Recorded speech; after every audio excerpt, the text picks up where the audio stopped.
Et ici, il y a deux choses.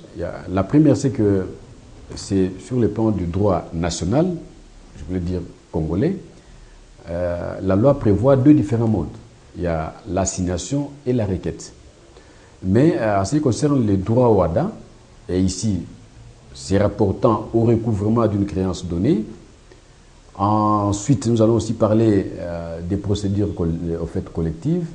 Les différents modes se diffèrent des modes prévus par les droits congolais. Notez qu'en ce qui concerne les recouvrements, plus spécialement concernant la saisie immobilière, il y a deux phases. La première phase est ce que nous appelons les incidents à la saisie immobilière.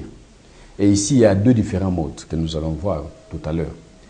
Et concernant l'audience éventuelle, il y a aussi un mode. Donc, en ce qui concerne tout simplement la saisie immobilière, je voulais dire l'audience éventuelle, il y a au moins trois différents modes. Alors, concernant en revanche les procédures collectives, il y a aussi un mode donné.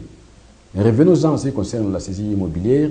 Dans son aspect, premier aspect, les incidents à la saisie immobilière, le tribunal est saisi suivant deux différents modes. Le premier mode, lorsque la partie adverse a un avocat, le tribunal est saisi par ce que nous appelons l'acte d'avocat.